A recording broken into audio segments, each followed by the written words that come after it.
Empezamos esta ponencia. We are ready to start back with the next panel.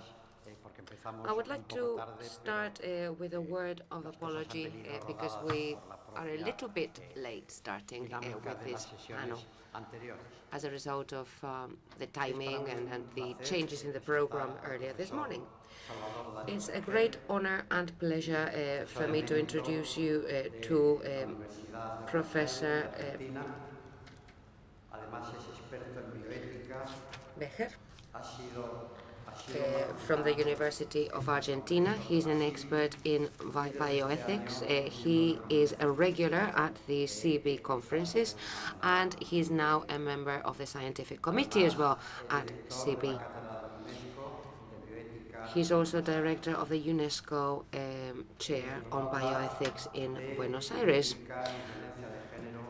Professor Salvador Darío Vergel will be talking about bioethics and gender violence from a Latin American perspective, and because a number of you here come from Latin America, I'm sure this will be particularly interesting for you, and this will be reflected later during the time for debate, during the Q&A session.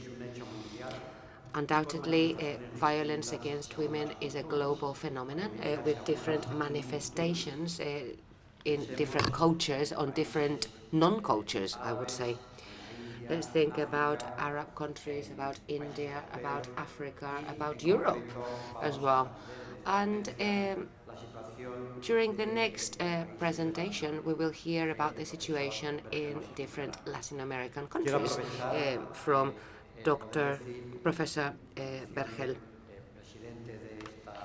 Because I'm here chairing the panel, I would like to take this opportunity to thank Dr. Palacios.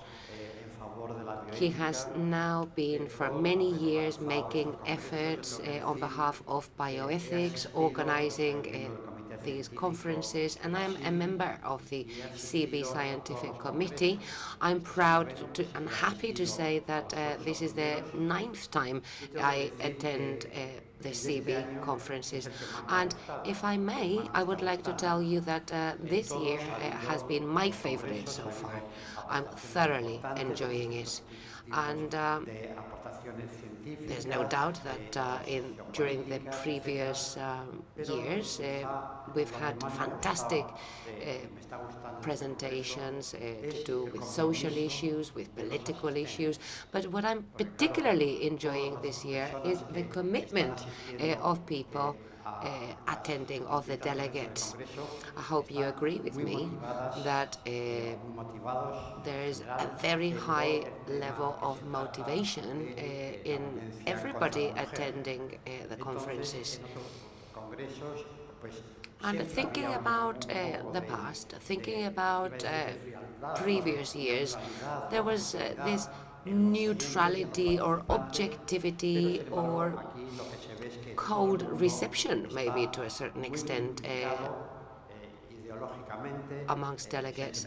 But there's a huge amount of commitment and involvement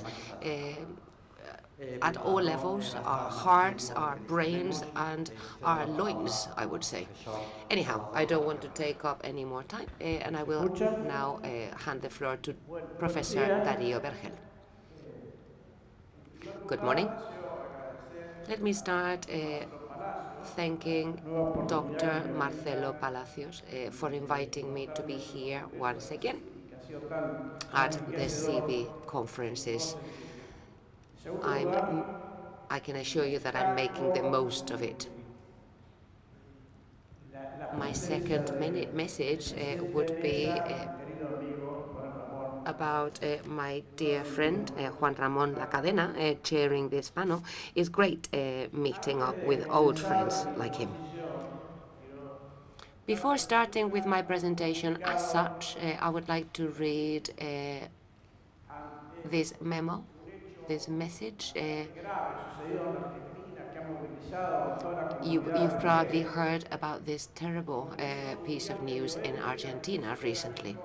The CB conference on bioethics meeting in Gijón to talk about violence against women wants to send a message of solidarity to Argentinian women in their struggle against that violence. We want to send you our support for the actions that you will be holding today. And this is a memo, a message that will be posted on our website, on the internet. So, now about my presentation as such. The title I have given is Violence Against Women from a Latin American perspective in that area. But before starting with my address as such, I would like to just quickly explain my opinion as to why a conference on bioethics should be dealing with this topic. I feel that violence against women is definitely violence against human rights. And bioethics is intimately and closely connected with human rights, so much so that we could even make the mistake of mistaking it by human rights. And this is not just rhetorics. The Universal Declaration by UNESCO in 2005 is good proof of that link between bioethics and human rights. And some prestigious experts in bioethics went as far as criticizing that declaration, saying that bioethics doesn't need the support of human rights, that bioethics has enough foundations by itself. And I think that's a terrible mistake. I think the combination of bioethics and human rights perfectly describes a reality and an objective that is totally feasible and desirable. So I want to congratulate CB for organizing the conference this year on this particular topic. Now, let's now focus on Latin America, on that region. And I will start with the main document that we have in Latin America for that topic, is the Inter-American Convention to Prevent, Sanction and Eradicate Violence Against Women, the so-called the Para de Belém Convention, the city when it was signed on June the 9th, 1994. This is a document where a number of interesting topics were raised and felt it didn't have to repeat. I'm not going to go through all of them because most of them have already been covered very thoroughly during our conference this year. But anyhow, the Convention defines violence against women, any actions or behavior that is connected with gender that causes harm, whether it's physical or psychological, to women, whether it's in the public or in the private sphere. The document then goes into more detail and defines violence against women, physical violence, sexual, psychological violence that happens within the family, at home, or in interpersonal relationships, where the perpetrator has either lived with a woman or is at that time living with the woman. Also including abuse, rape, or sexual assault. The second article, violence in the community, including trafficking, forced prostitution, harassment, kidnapping, bullying, whether it's at the workplace, in healthcare services, perpetrated by officials and wherever it happens, and that is tolerated by the state. That tolerated by the state is particularly interesting for me, because then the convention document talks about how states need to behave in certain ways. So it's not just a statement, but it actually details the duties the states should have to prevent and sanction all these situations where women's rights are violated. I feel the most important part about this document is that it means that violence against women starts when we ignore fundamental rights, human rights. So when we talk here about women's rights, it's quite simply because that's the title for the conference this year, right? Violence against women. But more generally speaking, we're talking about violations against fundamental human rights. The convention document says that every woman has a right to enjoy and have protected all human rights and liberties stated by local, regional, or international documents included or defined as human rights. That's the framework. For instance, the respect to life, physical, psychological, and moral integrity, a right to personal freedom and safety, the right not to suffer from torture, the right to have her dignity as a person respected and her family respected, the right to have the law protect her, being able to appeal to courts whenever her rights are violated, the right to free association, to religion and her own creed, having access to public services and civil service posts, and including any decisions needed to do so. So when we talk about violence against women, to a large extent, we're talking about lack of the right education stemming from early childhood. So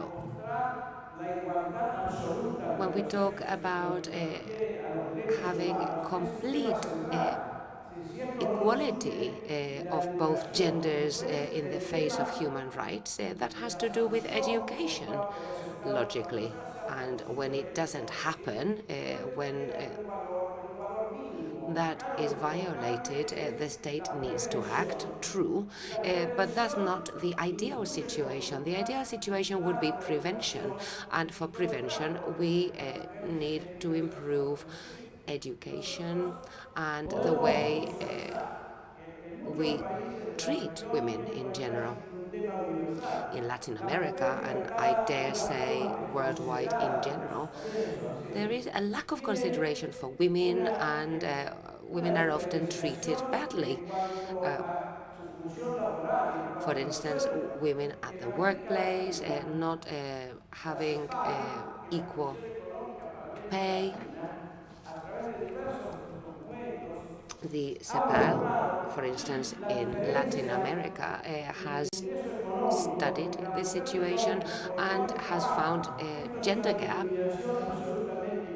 as far as salaries are concerned, where women lose out. The same thing could be said about education. Whenever there's a program for education or training, very often women's share is still smaller than men's share. From the point of view of politics, we should remember that in Latin American countries, women's right to vote has been very recent. So women's participation in politics has been very limited up until very, very recently. Let me just mention some extreme cases. In Argentina, a new law has been passed recently for equal opportunities for both genders for political elected political representatives, where 50% of elected officials should be women. But this is very recent. That's the type of situation we need to promote for women to participate actively so they have a voice that can be heard, so they can be elected for government posts, for political responsibilities.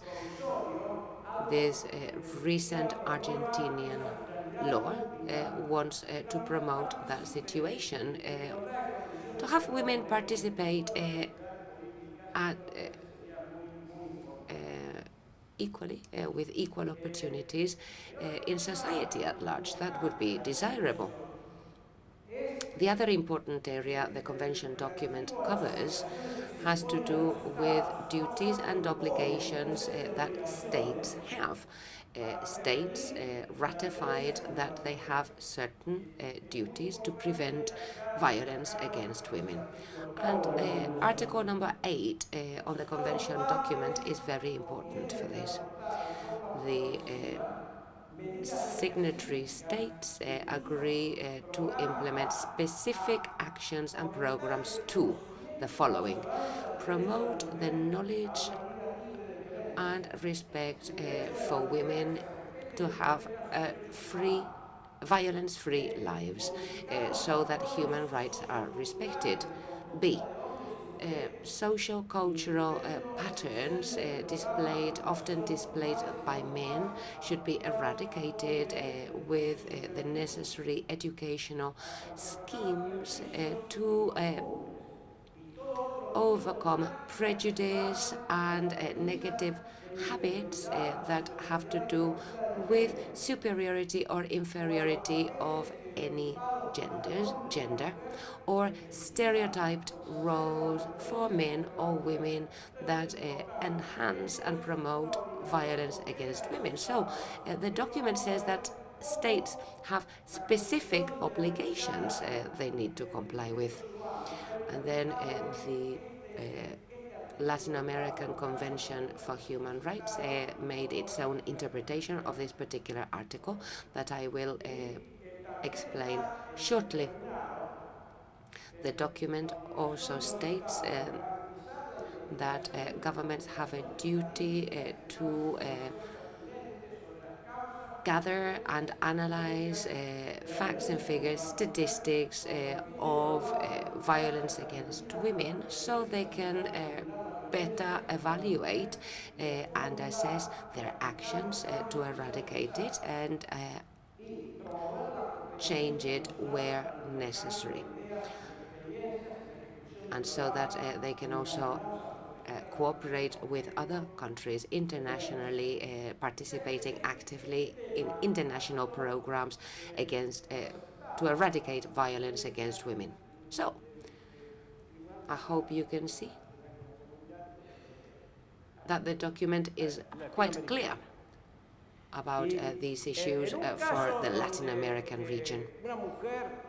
Let's imagine a situation, well, let's not imagine, there was a woman, a case where a woman was abused time and time again. The case went to court.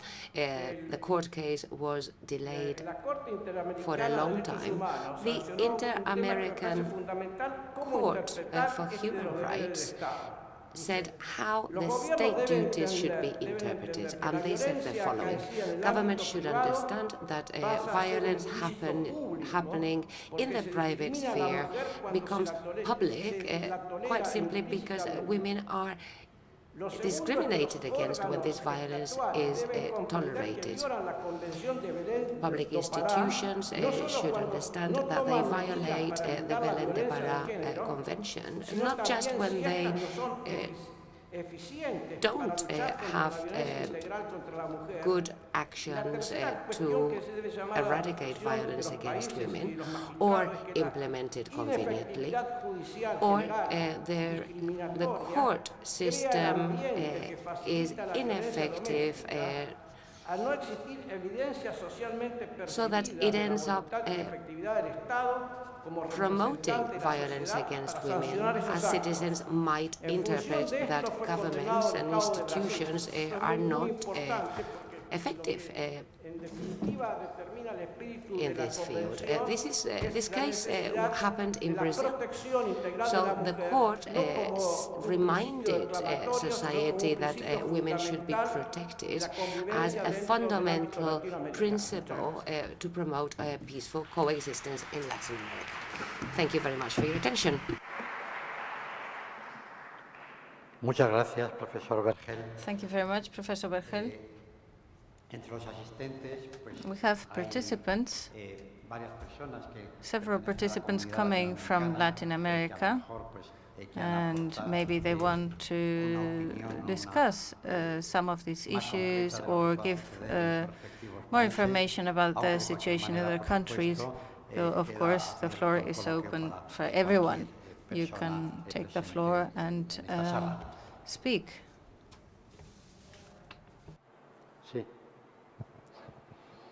Buenos días. Good afternoon. Professor Vergel, thank you very much for your presentation. I'd like to go back to the words of Sheila Ben Habib to say that the perspective that you have presented is under the generic framework of the state of normativity. As Dr. Lacade, and the topic itself, the topic of the conference, invites us to speak in particular about concrete aspects, and I'd like to refer to the situation of women in Colombia very briefly.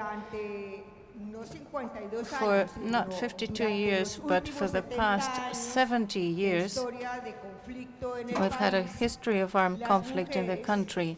And in that history, women, as the women's movement in Colombia has stated, they are the surviving victims, because some victims have died, some women have died, but many of the victims have survived this war, and most of the survivors are women and girls and boys, young women living in the suburbs and in slums that have been murdered, or they have had acid attacks,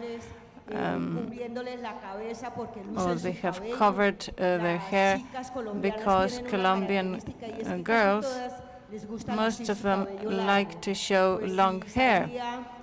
And if they were going out with somebody, from a particular faction, the opposite group, the paramilitary, for example, if the boyfriend was somebody close to the militia, to the guerrilla, if they were not murdered, they shaved their hair so that she couldn't have long hair again. And of course, we also have women who have been raped and children who have been raped, not just by illegal groups, but also by the military. We have a horrible case of 3 siblings. A 9-year-old girl was raped by an army officer, a high-ranking officer, and the 2 younger siblings were witness to that, and the 3 were murdered because of that. And after a long fight by the parents. These children, the mother and father of these children, fought, and at least they found the place where they were buried. The number of missing women, missing people in Colombia is around 45% of those missing persons, of those victims, are women, usually young women who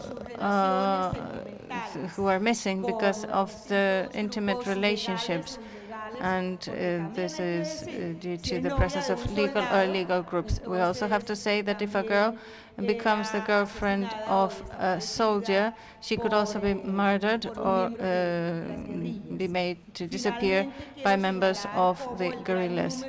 Finally, I'd like to highlight the high number of widows and orphan girls.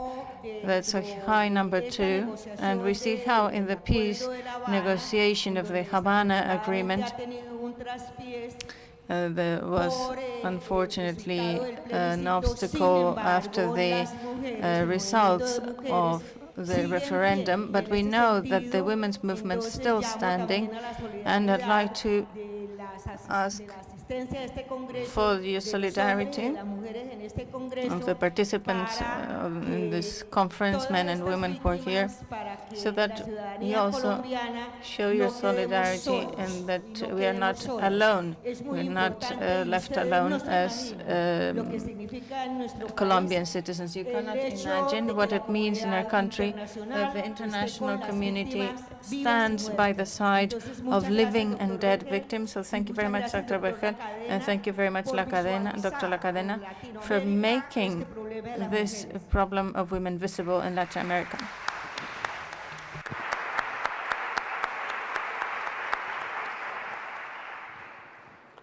Sí. Thank you for the wonderful presentation. Por esa presentación tan interesante.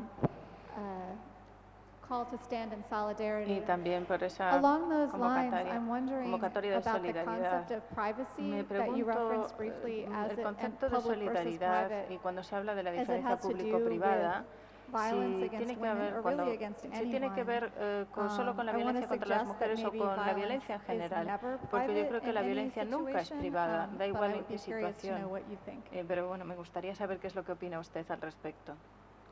Sí, la violencia no. Yes, violence is never private. That's for sure. This is an antisocial behavior that affects society as a whole. This violence not just has an impact on the person who suffers violence, and I think this is a very relevant point.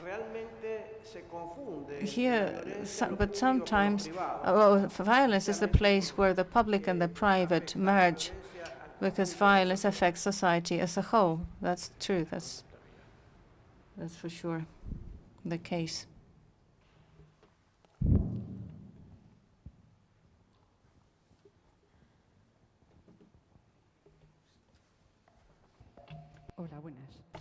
Good afternoon. Thank you for your presentation. But I find something striking. It may be irrelevant, but for me it isn't. You've said that everything has to do with education in the family. Okay, I agree with that. But you've said the education coming from the father and the mother. Don't you think that this detracts the rights of a single mom or lesbians and gays? When you say mother and father, maybe you should have spoken about family or household, but this is my opinion. But I think it's important to be careful about this. Yes, I do agree with your comment.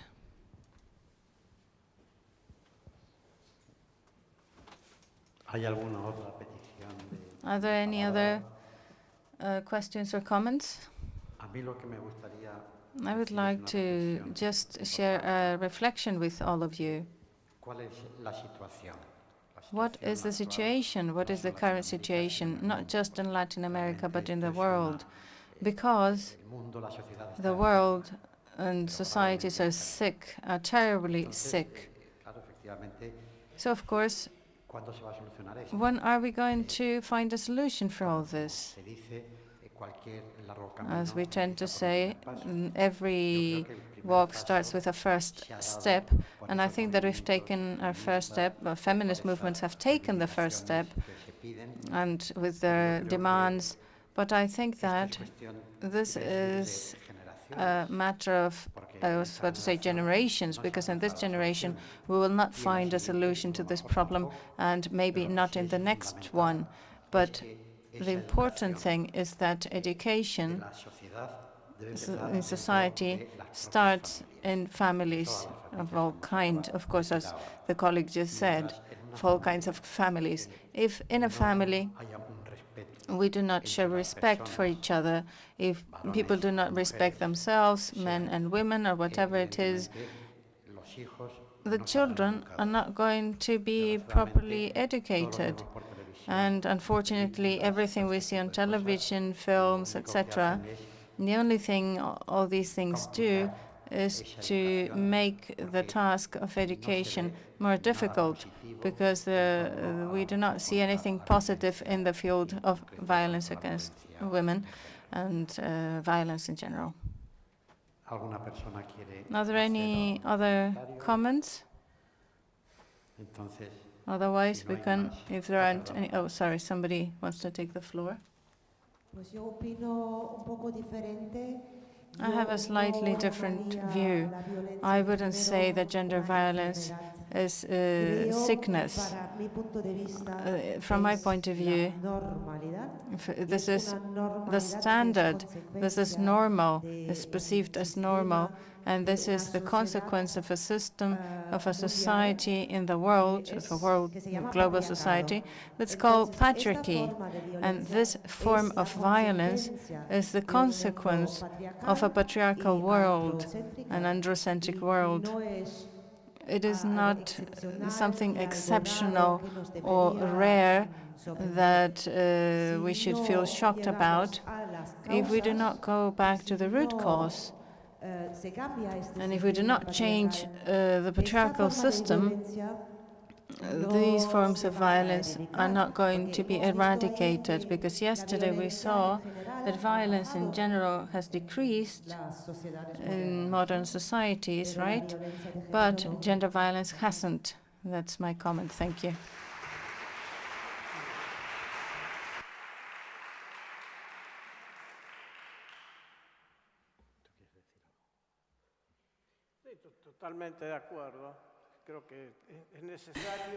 I totally agree. I think that we have to go deeper into this concept of education and general awareness about the importance and the full implementation of human rights. We need to eradicate all forms of violence. Okay, so thank you very much to you all for your presence, and we will move to the next panel. Thank you.